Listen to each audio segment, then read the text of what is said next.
Record dulu, record. Tiga.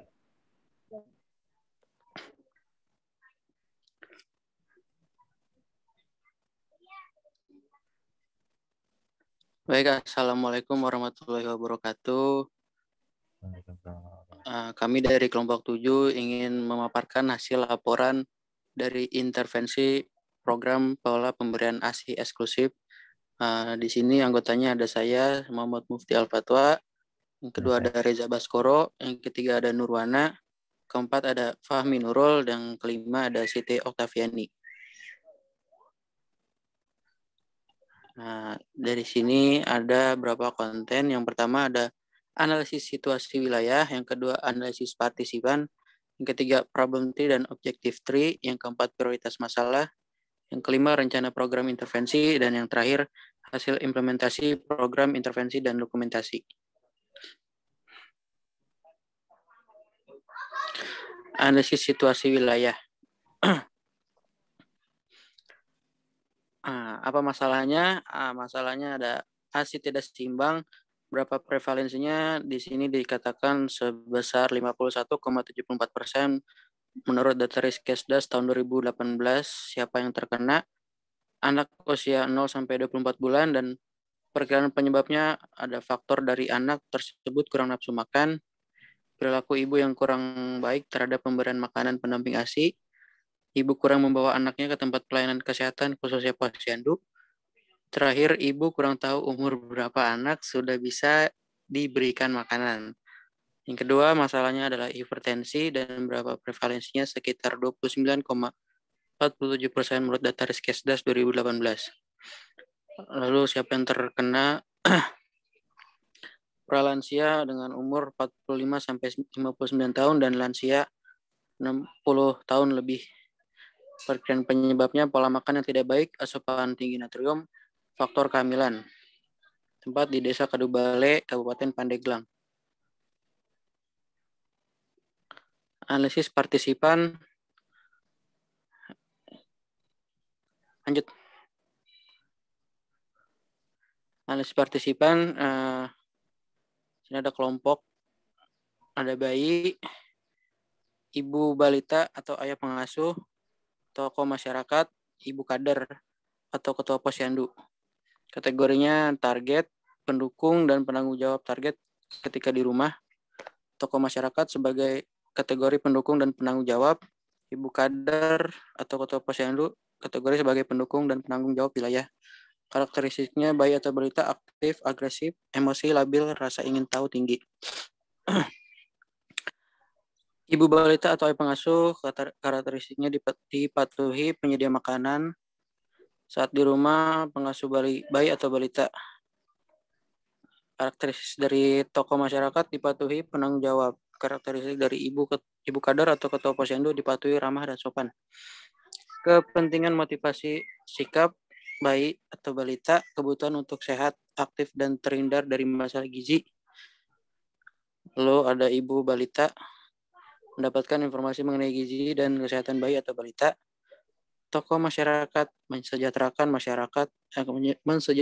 kesehatan bagi masyarakat. Ibu kader atau ketua posyandu memberikan edukasi atau informasi gizi, membantu terlaksananya kegiatan berjalan dengan baik. Potensial, kekuatan, dan kelemahan. Potensial dari bayi atau balita. Kelebihannya mudah meniru orang lain dalam hal positif, penurut, aktif, dan ceria.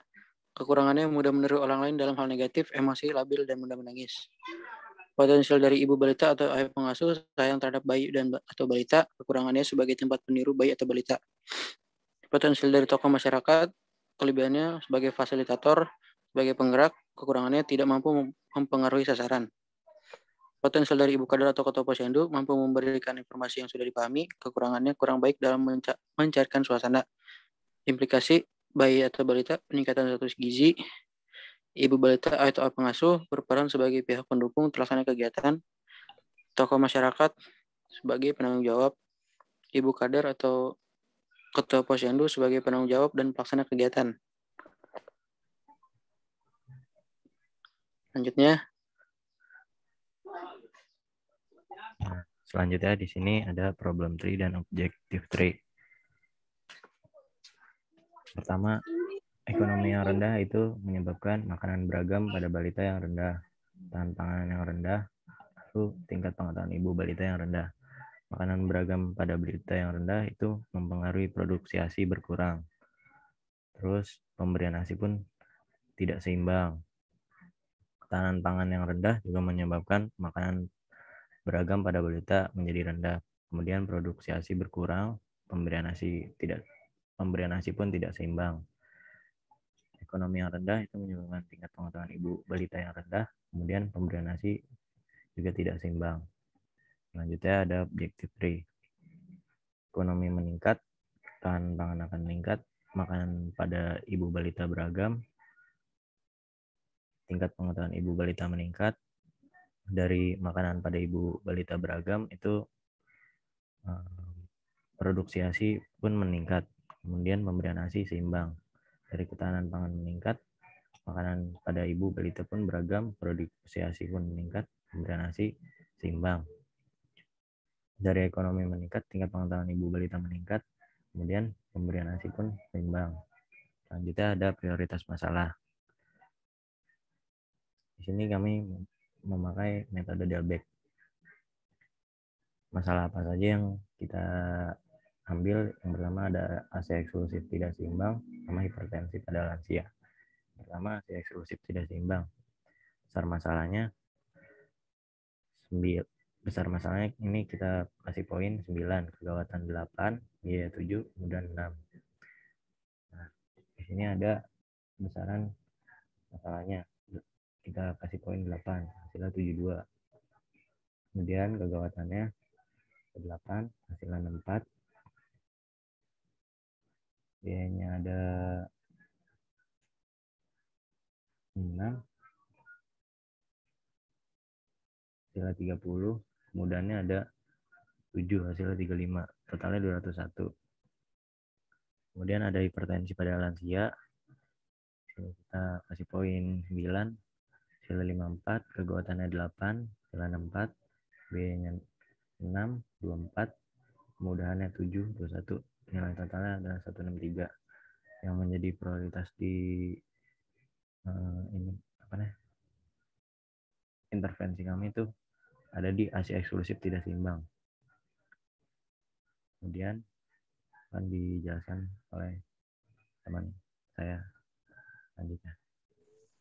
Kemudian selanjutnya ada rencana program intervensi. Di sini kita melakukan edukasi yang berjudul pentingnya ASI eksklusif untuk tumbuh kembang bayi dan balita. Kemudian setelah itu kita melakukan pemantauan melalui Google Formulir.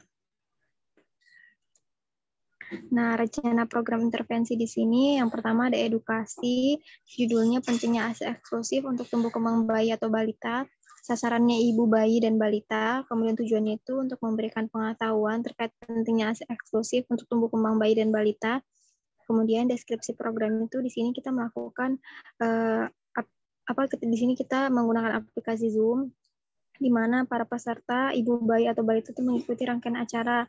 Nah, isi rangkaian acaranya itu ada pembukaan, pemberian soal pretest, penyampaian materi, pemberian soal post-test, dan terakhir ada kuis berhadiah. Next. Kemudian ada hasil implementasi program intervensi dan dokumentasi. Nah, di sini penetapan tujuan dan sasaran program.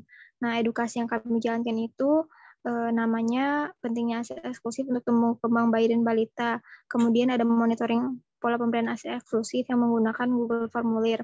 Sasarannya ibu menyusui. Tujuan programnya itu memberikan pengetahuan terkait pentingnya ASI eksklusif serta pola pemberian ASI yang seimbang untuk tumbuh kembang bayi dan balita.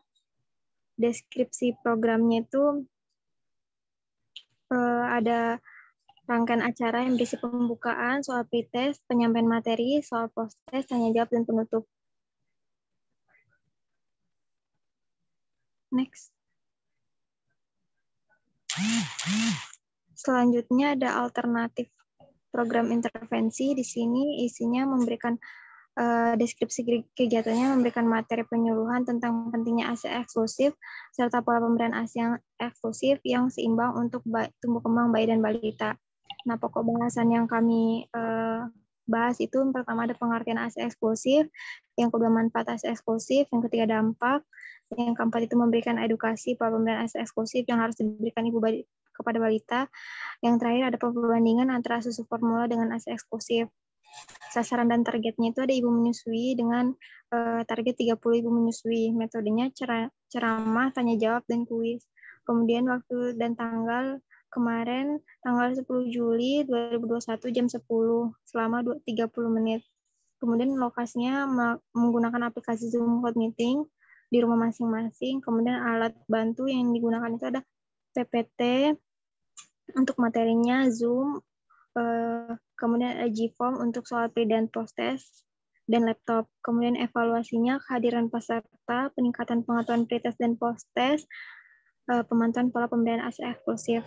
Selanjutnya akan dijelaskan oleh teman saya, Fahmi.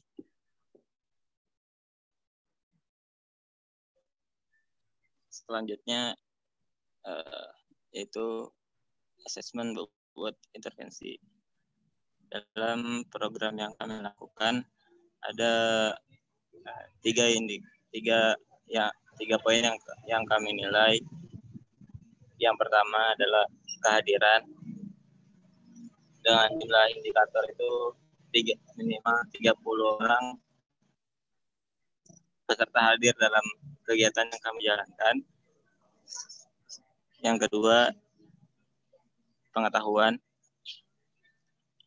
Dengan indikator jika skor kuesioner yang diisi kurang dari 60%, itu pengetahuannya kurang. Jika skornya lebih dari 60%, itu pengetahuannya cukup. Terus yang ketiga, kami memantau pola pemberian ASI. Dengan indikator itu, ibu menyusui memberikan ASI kepada bayinya setiap 2,5 jam sekali, kecuali saat bayi next.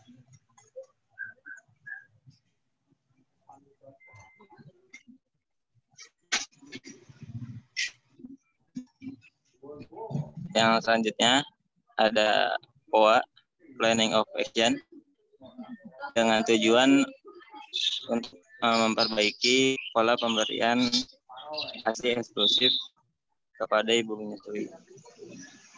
Dengan langkah-langkah kegiatan itu, yang pertama kami mengundang ibu menyusui serta perangkat desa untuk ikut hadir dalam acara kami melalui Zoom Cloud Meetings. Yang selanjutnya menyampaikan materi dan informasi yang kami sampaikan terkait ASI eksklusif. Yang ketiga itu menyiapkan soal pre-test dan post-test. Pada saat pelaksanaan, kami akan mengumpulkan ibu menyusui dan memberikan materi. Setelah memberikan materi, akan ada sesi tanya jawab. Nah, setelah sesi tanya jawab itu ada kuis berhadiah dan ibu menyusui akan mengisi soal post-test karena telah kami berikan materi tentang ASI eksklusif. Nah, selanjutnya monitoring evaluasi. Di sini ada kehadiran responden dan peningkatan pengetahuan dibuktikan dengan skor kuesioner yang telah diisi. Selanjutnya ada strategi kegiatan. Yang pertama ada instansi strategi kegiatan. Yang pertama itu ada personil langsung, yaitu mahasiswa, dan personil pendukung, yaitu perangkat desa seperti RT, kader, dan yang lainnya. Terus yang ketiga itu ada target dan sasaran langsung. Itu target kami itu minimal 30 orang ibu menyusui hadir dalam acara yang kami jalankan, dengan sasaran ibu menyusui yang bertempat tinggal di Desa Kadubale. Estimasi waktu yang kami estimasi waktu kegiatan yang kami jalankan yaitu 30 menit dengan susunan acara yang telah tadi saya sampaikan. Terus yang selanjutnya ada sumber daya, yaitu pemenang kuis.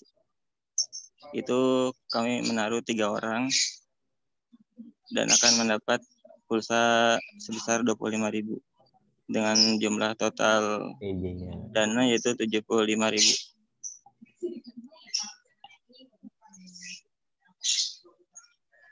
Dananya itu bersumber dari kami sendiri mahasiswa.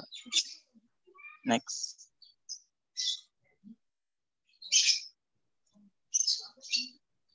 Yang selanjutnya tabel Hipopok.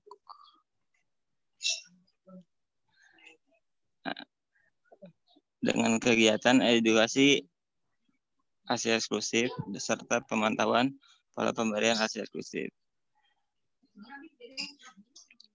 Di sini ada bagian input, yaitu di dalam input ada personil langsung, yaitu mahasiswa, personil pendukung, yaitu kader, perangkat desa.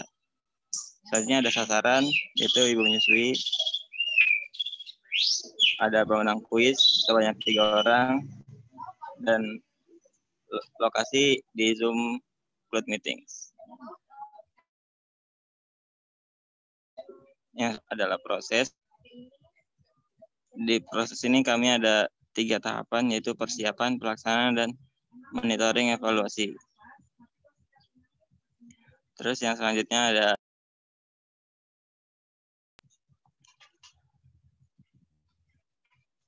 output yang diharapkan adalah 100% perangkat desa hadir dalam kegiatan, 70% ibu menyusui hadir, terus 100% perangkat desa menyetujui kegiatan yang akan dilaksanakan, dan 100% ibu menyusui juga hadir dari awal kegiatan sampai akhir kegiatan.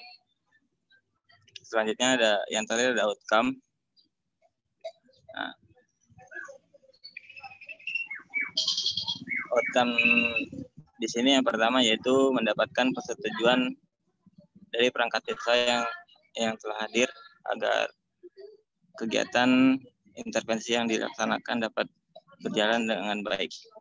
Yang selanjutnya outcome untuk ibu menyusui, yaitu ibu menyusui bisa paham dan mengerti akan edukasi pentingnya ASI eksklusif untuk tumbuh kembang bayi dan balita serta pola pemberian yang seimbang. Yang terakhir yaitu sebagai bahan untuk perangkat desa untuk membuat kegiatan mengenai intervensi pemberian ASI eksklusif selanjutnya.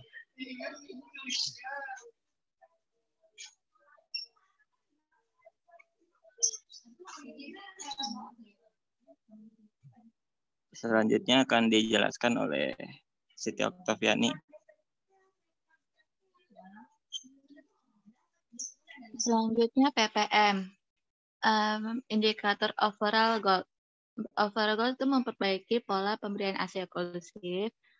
Project purpose itu memperbaiki pola pemberian ASI eksklusif, dan output itu ibu bayi dan ibu balita dapat mengimplementasikan materi tentang ASI eksklusif untuk tumbuh kembang anak, dan untuk meningkatkan pengetahuan tentang ASI eksklusif untuk kembang anak. Aktivitas itu penyuluhan kepada ibu bayi dan ibu balita. Overall, pola indikatornya itu pola pemberian ASI menjadi lebih baik. Ibu bayi dan ibu balita mengetahui pemberian ASI eksklusif baik, dan ibu bayi dan ibu balita mengetahui pemberian ASI eksklusif yang baik. Sumber datanya itu ada WHO 2010 dan NATO Atmojo Perilaku Kesehatan 2012, Not Atmojo Perilaku Kesehatan 2012. Asumsi faktor di luar kendali yang harus diperhatikan itu kurang pengetahuan mengenai pola pemberian ASI, responden mengalami masalah dengan jaringan responden yang tidak fokus, Pemenang kuis itu 3 kali 25 sama dengan 75. Jumlah dana itu 75.000. SDM mahasiswa gizi, ibu menyusui, posyandu, dan perangkat desa. Alat dan bahan itu PowerPoint, laptop, dan JFrom. Materinya itu pentingnya pemberian ASI eksklusif untuk tumbuh kembang bayi dan balita. Outputnya itu ibu menyusui, mengetahui ruang lingkup ASI eksklusif dan mampu mengimplementasikan. Next.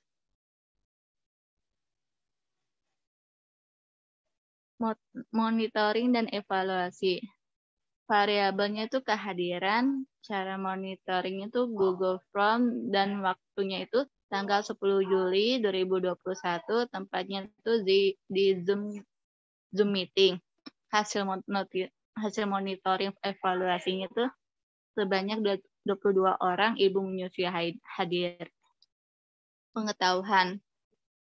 Cara monitoring itu Google formulir, dan waktunya itu 10 Juli 2021, tempatnya di Zoom meeting. Hasil monitoringnya sebanyak 86% responden memiliki pengetahuan yang cukup karena mendapat skor post-test yang menjawab pre-test lebih dari 60%. Pola pemberian ASI, cara monitoring Google formulir, waktunya 17 Juli 2021. Hasil monitoring evaluasinya itu sebanyak 100% responden melakukan pola pemberian ASI dengan baik setiap 2,5 jam saat bayi tidak tidur. Next.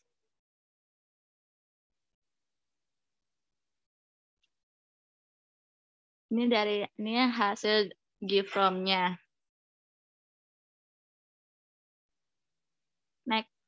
Kesimpulannya, program intervensi yang bertujuan memperbaiki pola pemberian ASI eksklusif kurang berjalan dengan baik, dikarenakan jumlah responden yang hadir pada saat pemberian edukasi masih kurang dari 30 orang. Pada saat pemantauan pola pemberian ASI, seluruh responden melakukan pola pemberian ASI dengan baik, yaitu setiap 2,5 jam saat bayi tidak tidur. Edukasi mengenai ruang lingkup ASI eksklusif yang diberikan mempunyai dampak yang baik terhadap pola pemberian ASI eksklusif. Berikut video edukasi yang kami laksanakan. Dokumentasinya.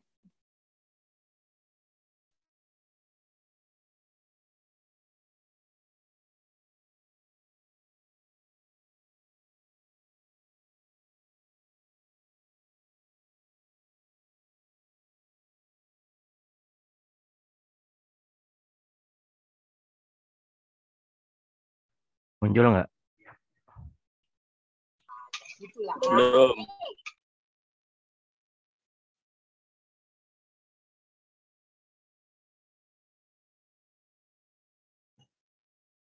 Baik, langsung kita mulai aja ya.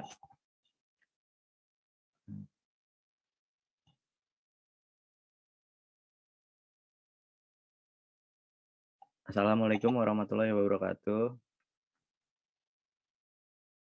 Waalaikumsalam warahmatullahi wabarakatuh. Puji serta syukur kepada Allah Subhanahu wa taala atas cinta kasih sayangnya. Kita diberikan kenikmatan hidup sehingga kita dapat berkumpul di tempat yang diberkahi Allah Subhanahu wa taala. Kami ucapkan selamat datang kepada Bapak Faiz selaku Ketua RT Desa Kadubale, dan selamat datang kepada seluruh peserta ibu-ibu yang sudah meluangkan waktunya untuk hadir dalam acara edukasi mengenai pentingnya ASI eksklusif untuk bayi dan balita yang dilaksanakan via Zoom pada hari Sabtu 10 Juli 2021. Di sini saya akan membacakan susunan acaranya. Susunan acara pada hari ini, yang pertama ada pengisian daftar hadir dan pretest. Yang kedua ada pembukaan, yang ketiga ada materi, yang keempat ada pengisian post-test. Yang kelima sesi foto dan penutup.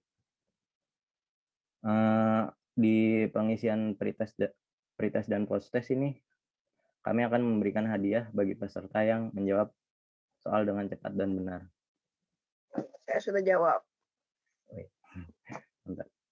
Baik, langsung saja acara kita mulai dengan membaca Bismillahirrahmanirrahim. Acara yang ketiga yaitu materi akan dibawakan oleh Kakak Fahmi dan Kakak Nurwana. Kepada Kakak Fahmi dan Nurwana dipersilakan. Baik, terima kasih atas kesempatannya. Bisa tolong di-share screen?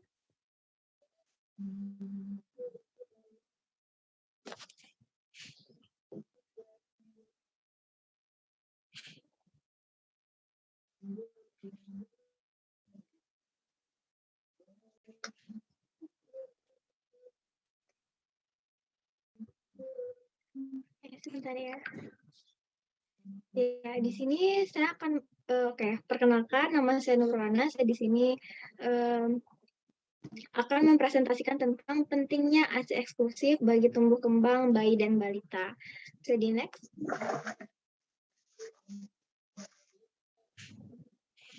Oke, di sini ada pengertian dari ASI atau air susu ibu. Air susu ibu adalah air susu yang dihasilkan oleh ibu dan mengandung semua zat gizi yang diperlukan oleh bayi untuk kebutuhan pertumbuhan dan perkembangan bayi. Nah, kalau ASI eksklusif itu apa? ASI eksklusif itu adalah proses pemberian ASI kepada bayi dengan minimal 6 bulan sampai 2 tahun tanpa makanan atau minuman lain, kecuali obat-obatan, vitamin, atau mineral tetes. Jadi dikatakan eksklusif apabila tidak diberikan makanan lain. Jadi kalau misalnya, bayi kan mungkin ada ya kalau misalnya yang punya anak gitu kan, suka dikasih coba-coba gitu, masih umur 5 bulan masih disuruh coba-coba makanan atau minuman lain. Nah, itu tidak bisa dikatakan eksklusif lagi gitu. Jadi dikatakan eksklusif apabila memang benar-benar tidak dikasih makanan atau minuman lain kecuali ASI, karena memang bayi itu organ pencernaan belum terbentuk sempurna sehingga hanya dibutuhkan ASI sebagai makanan atau minuman bayi. Kemudian ada yang namanya inisiasi menyusui dini. Nah, inisiasi menyusui dini adalah proses pemberian ASI segera setelah bayi dilahirkan. Biasanya, bayi akan diletakkan di dada ibu, kemudian diberikan ASI dalam waktu 30 menit sampai 1 jam pasca bayi dilahirkan. Nah, kalau misalnya inisiasi menyusui dini kan suka kayak misalnya ada ibu yang udah melahirkan gitu kan, terus bayinya tuh langsung dikasih nih ke dada ibu gitu kan, ditaruh di dadanya gitu, terus dibiarkan menyusui. Nah, itu yang dinamakan dengan inisiasi menyusui dini gitu. Kemudian ada kolostrum. Nah, kolostrum ini cairan susu kental berwarna kekuning-kuningan yang dihasilkan ibu pada hari pertama sampai hari ketiga pasca kelahiran. Jadi, kolostrum ini manfaatnya banyak banget. Mungkin ada beberapa budaya begitu ya.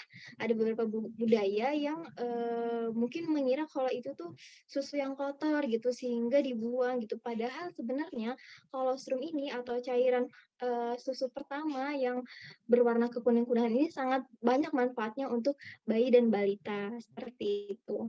Bisa di next?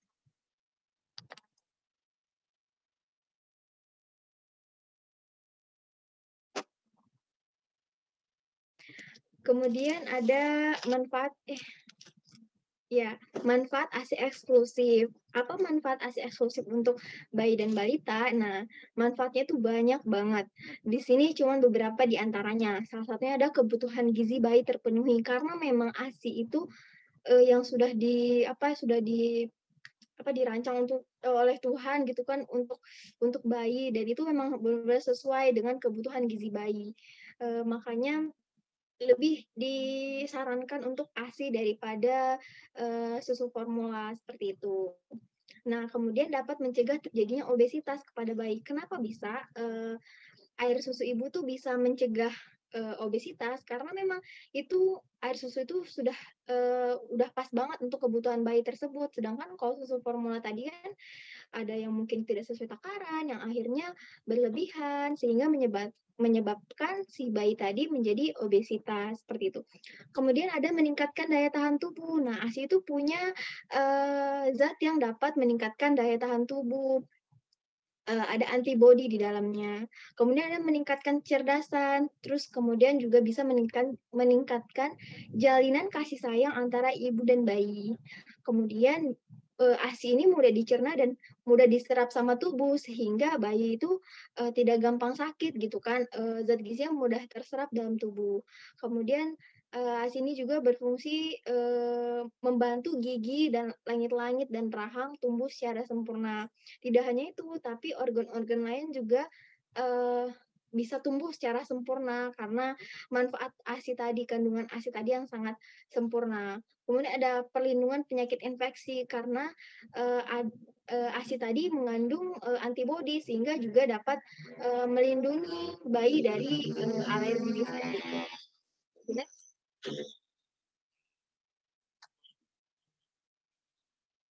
Kemudian apa manfaat ASI eksklusif untuk ibu? Nah, manfaatnya terjalinlah kasih sayang antara ibu dan bayi, kemudian mengurangi resiko pendarahan dan kanker payudara, lebih hemat dan praktis pula kan kalau susu formula harus beli ya, kalau misalnya ASI kan udah dari ibu sendiri gitu kan, jadi tidak perlu beli gitu. Kecuali mungkin atau ada gitu beberapa yang tidak punya ibu akhirnya pinjam susu orang lain gitu kan, disuruh bayar, mungkin ada kali ya yang seperti itu gitu. Nah, kemudian manfaatnya salah satunya apa lagi? Pengaturan berat badan. Ketika ibu menyusui, simpanan lemak selama hamil itu bisa turun 0,5 sampai 1 kg selama 1 bulan. Begitu. Next.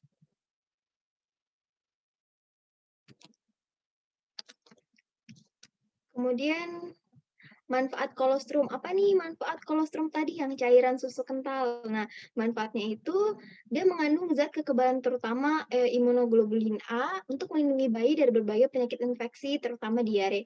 Kemudian jumlah kolostrum itu diproduksi bervariasi tergantung hisapan bayi pada hari-hari pertama kelahiran. Tapi memang benar kolostrum ini udah pas banget untuk kebutuhan bayi. Kemudian kolostrum itu mengandung protein, vitamin A yang tinggi dan mengandung karbohidrat dan lemak yang rendah sehingga sesuai dengan kebutuhan gizi bayi pada hari-hari pertama kelahiran. Kemudian membantu mengeluarkan mekonium kan kalau misalnya bayi pertama kali bayi baru lahir gitu kan suka ada kotoran yang berwarna hitam kehijauan. Nah, kolostrum ini membantu si mekonium ini keluar begitu. Selanjutnya bisa dijelaskan oleh Kakak Fahmi. Next ya.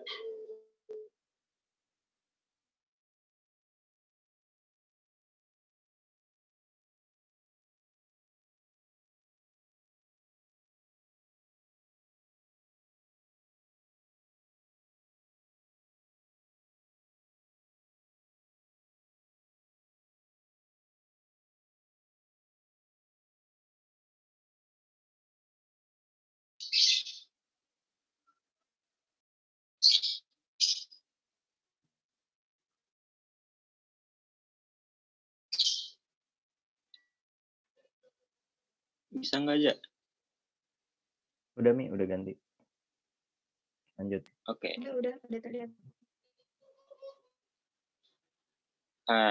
Selanjutnya ada faktor-faktor yang bisa mempengaruhi produksi pengeluaran ASI. Nah, yang pertama itu ada faktor kebutuhan gizi. Nah, kenapa faktor kebutuhan gizi ini mempengaruhi produksi ASI keluarnya ASI ibu? Karena kebutuhan gizi yang maksudnya asupan makanan atau asupan gizi yang tidak seimbang pada saat ibu menyusui itu akan mempengaruhi produksi pengeluaran ASI untuk bayinya karena produksi ASI ini tergantung kepada asupan makanan yang dikonsumsi oleh ibunya sendiri seperti itu. Nah, yang kedua ada faktor psikologis seperti contohnya faktor stres itu sangat bisa mempengaruhi produksi ASI pada ibu menyusui. Yang ketiga ada kesehatan ibu balitanya sendiri, terus ada pengetahuan. Pengetahuan ini bergantung kepada ibu menyusuinya sendiri karena orang yang memiliki pengetahuan pun belum tentu mengaplikasikan pengetahuannya secara baik dan benar. Yang ketiga, faktor sosial ekonomi. Faktor sosial ekonomi ini biasanya orang yang berpenghasilan lebih akan lebih memilih untuk membeli susu formula dibandingkan ASI. Nah, yang terakhir adalah ada masalah di bagian payudara ibu karena ini bergantung kepada kesehatan ibu menyusuinya sendiri. Next.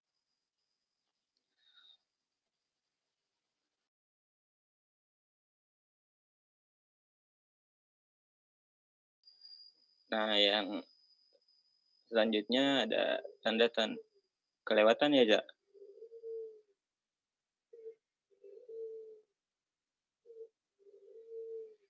Benar, Mi?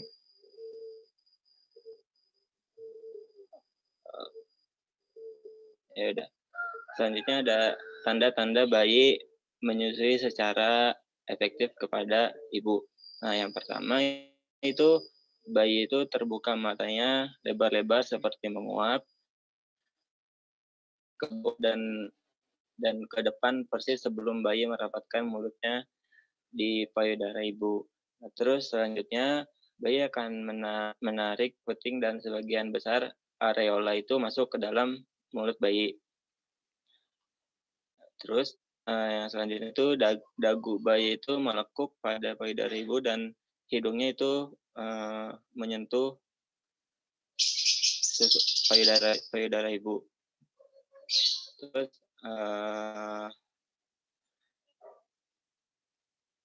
bibir bayi itu di pinggir dan bibirnya di pinggir dan lidahnya menjulur di atas gusi bayinya.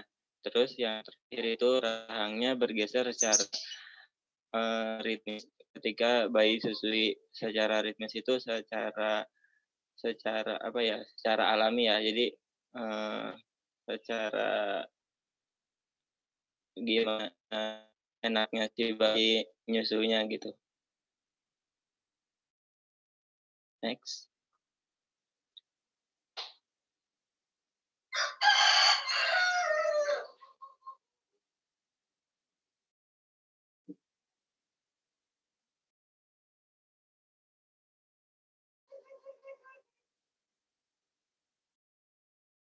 Nah, yang terakhir ada keunggulan ASI dibandingkan dengan susu formula. Yang pertama, keunggulannya itu ASI itu mengandung alergen dan antibodi yang bisa meningkatkan imunitas dan kekebalan tubuh yang khusus untuk bayi. Nah, ini dalam ASI ini jumlahnya lebih banyak dibandingkan dengan susu formula.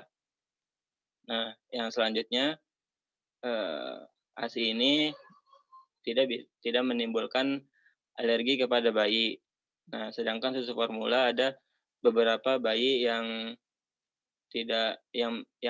langsung alergi pada saat mengkonsumsi susu formula. Yang selanjutnya, ASI ini mudah dicerna oleh pencernaan bayi dibandingkan dengan susu formula. Pada beberapa bayi ada yang menimbulkan diare karena mengkonsumsi susu formula. Terus yang selanjutnya itu tadi ASI ini dapat mencegah kegemukan kepada anak atau mencegah obesitas pada anak dibandingkan susu formula, karena susu formula itu terkadang sering diberikan kepada bayi melebihi batas anjuran per harinya. Jadi dapat lama-kelamaan bisa menimbulkan kegemukan kepada bayi. Nah, yang terakhir itu ASI itu tidak perlu bayar dan gratis dibandingkan susu dengan susu formula yang harus beli dan harus mengeluarkan biaya. Baik, mungkin itu yang bisa kami sampaikan. Terima kasih. Mohon maaf jika ada salah kata atau kekurangan. Ada yang ingin ditanyakan?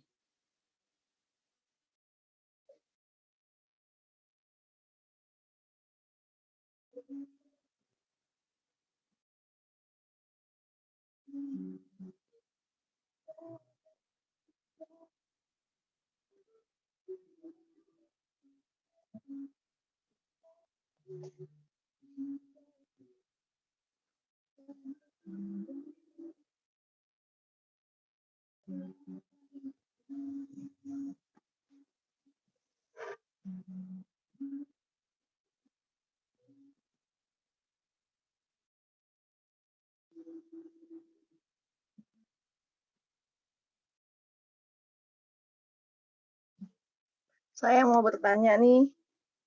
Halo. Iya, silakan. Nama saya Ibu Neo. Mau menanya nih. Kenapa bayi wajib ASI eksklusif 2 tahun? Kenapa enggak 6 bulan saja atau 3 bulan saja atau setahun saja? Saya ini udah 10 bulan ini menyusui ini. Kenapa enggak mesti 6 bulan? Saya kenapa harus 2 tahun wajib gitu? Gimana aja, langsung dijawab apa nunggu pertanyaan lagi? Iya, Wan, langsung jawab jawab aja, Wan. Langsung dijawab aja. Oke, baik, saya jawab ya, Bu ya. Kenapa ASI eksklusif itu wajib 2 tahun? Karena itu tadi ya, kandungan gizi ASI itu sangat banget untuk bayi. Jadi kalau misalnya kenapa wajib 2 tahun kan minimal 6 bulan ya. Kenapa 6 bulan? 6 bulan itu tidak boleh diberikan makanan atau minuman lain gitu. Kenapa? Karena bayi itu organnya belum terbentuk secara sempurna dan ASI ini yang membantu pembentukan organ dari tubuh bayi, seperti itu Ibu. Nah, kenapa maksimal 2 tahun? Karena kan sering ngomong ya kalau misalnya ada makanan pendamping ASI. Nah, seiring bertambahnya usia bayi, organnya sudah mulai terbentuk, diberilah makanan gitu kan, mulai dari tekstur yang lembut sampai yang makanan keluarga. Nah, ASI ini udah sebagai pendamping nih, udah mungkin seiring bertambahnya waktu juga ASI ini kan berkurang ya, maksudnya berkurang ya kandungan gizinya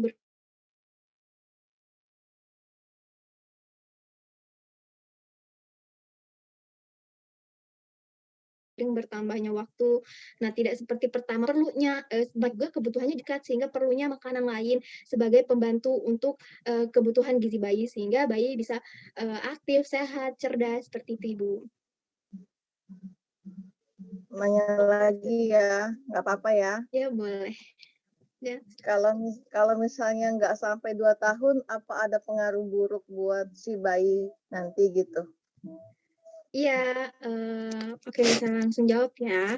Kalau misalnya nggak sampai 2 tahun bagaimana? Ya banyak resiko. Nah, kalau misalnya ASI itu kan memang udah pas banget ya untuk bayi gitu kan, udah sesuai juga sama kebutuhan bayi. Nah, makanan itu sebagai pembantu pemenuhan kebutuhan gizi bayi. Kalau misalnya nih, udah nih nggak usah ASI aja sampai 6 bulan aja gitu kan, udah makanan aja gitu kan. Nah, kebutuhan si bayi tadi tidak mampu makan dengan porsi yang besar, sehingga tidak bisa tidak bisa mencukupi kebutuhan bayi begitu.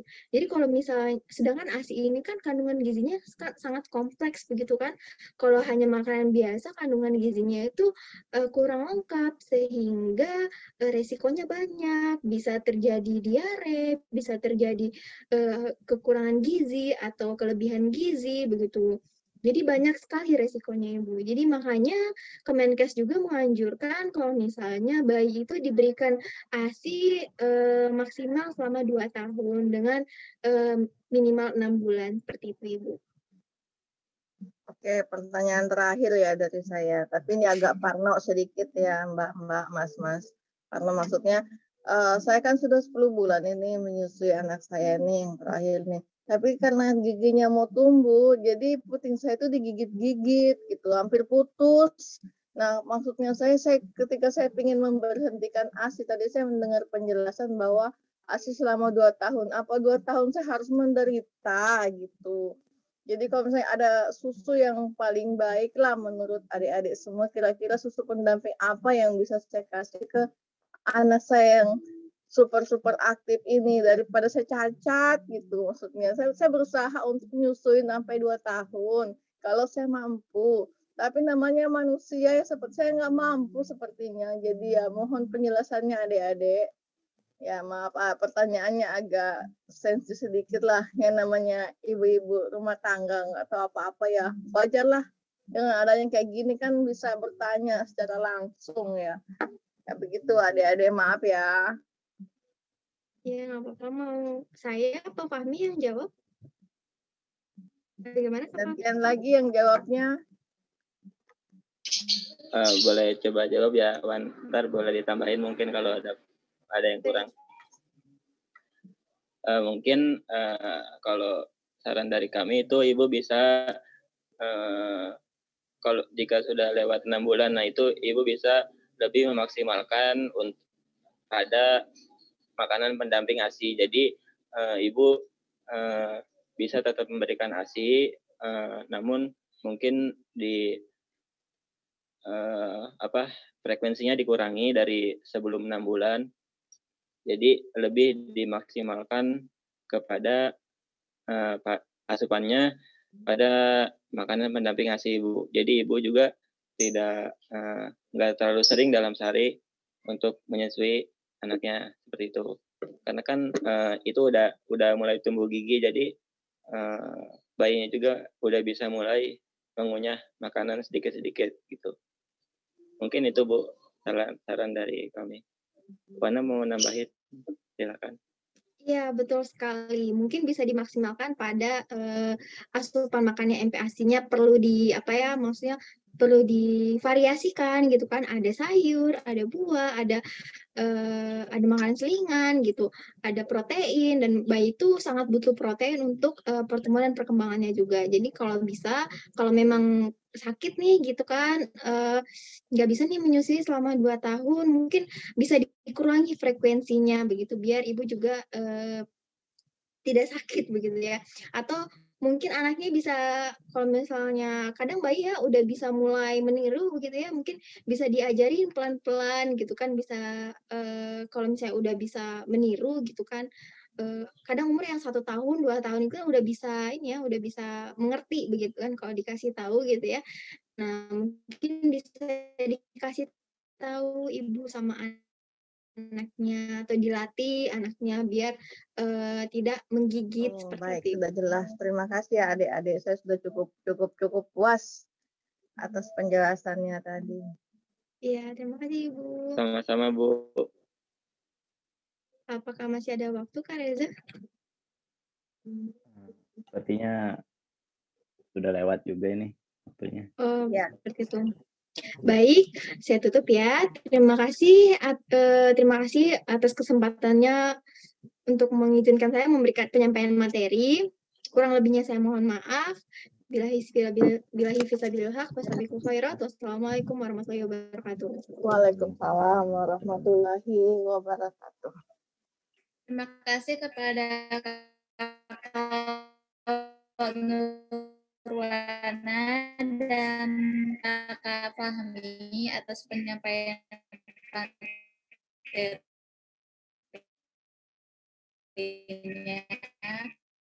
Selanjutnya peserta diberikan waktu menit. Bisa dimulai dari sekarang.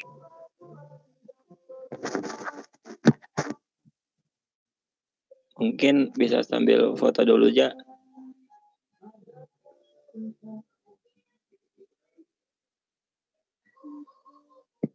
Ya.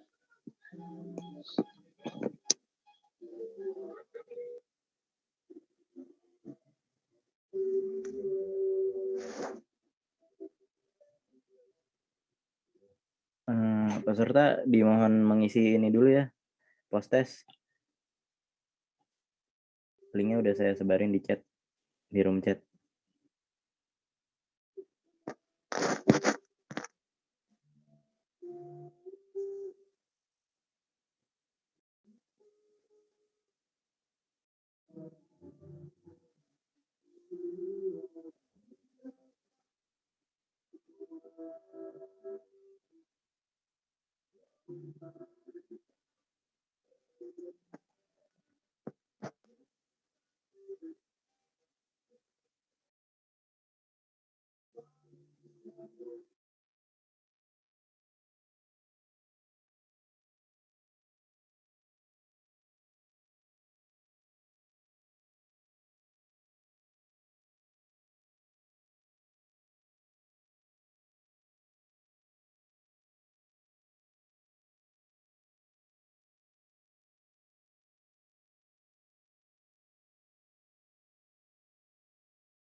Hadir dalam acara kita pada hari ini.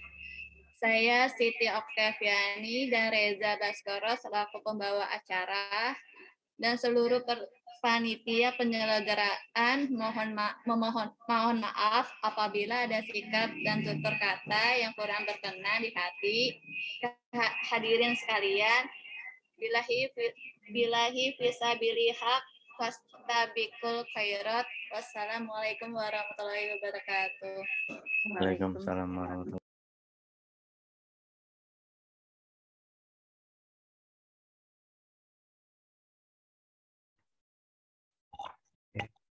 Sekian presentasi laporan intervensi dari kami.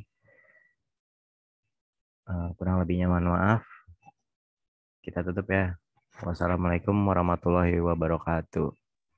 Waalaikumsalam warahmatullahi wabarakatuh. Terima kasih ya.